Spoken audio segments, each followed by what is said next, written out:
انجیل اربع میں سے مقدس لوکا رسول کی معرفت لکھی گئی انجیل مقدس، اس کا 24 باب ہے اور اس کی پہلی آیت سے لے کر 12 آیت تک تلاوت کرنے کی سعادت حاصل کرنے لگا ہوں، اور امید کرتا ہوں کہ آپ بھی بڑی عزت و احترام کے ساتھ اس تلاوت کو، مقدس کلام کو سماعت فرمائیں گے۔ کلام مقدس میں یوں لکھا ہوا ہے، سبت کے دن تو انہوں نے حکم کے مطابق آرام کیا۔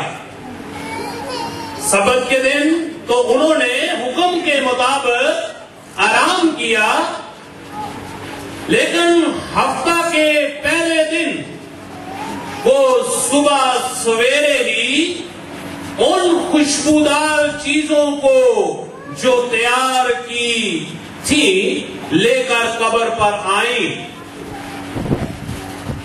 اور پتھر کو قبر پر سے لٹکا ہوا پایا،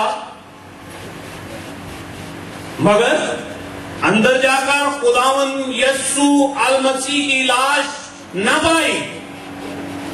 اور ایسا ہوا کہ جب وہ اس بات سے حیران تھی تو دیکھو 2 شخص ابرق پوشاک پہنے ان کے پاس آ کھڑے ہوئے۔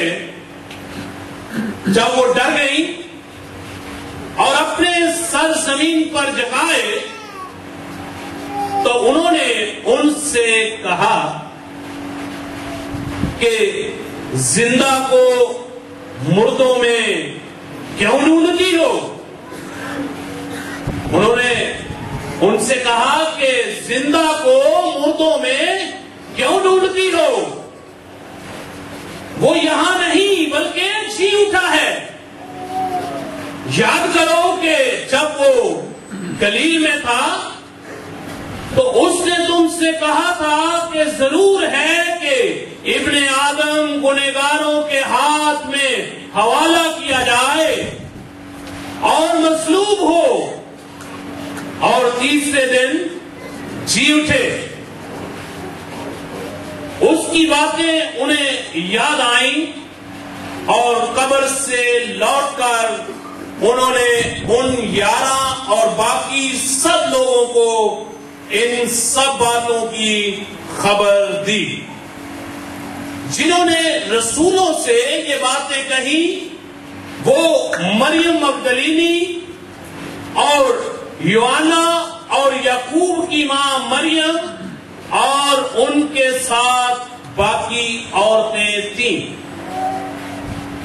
مگر یہ باتیں انہیں کہانی سی معلوم ہوئی اور انہوں نے ان کا یقین نہ کیا اس پر۔ جب انہوں نے اس کا یقین نہ کیا تو اس پر پترس اٹھ کر قبر تک دوڑا گیا اور جھک کر نظر کی اور دیکھا کہ صرف کفن ہی کفن ہے، اور اس ماجرے سے تعجب کرتا ہوا اپنے گھر چلا گیا۔ خدا باپ کے پاک کلام کے پڑھے اور سنے جانے پر اور اس کو سمجھے جانے پر خداوند کی برکت ہو۔ سب بولے آمین۔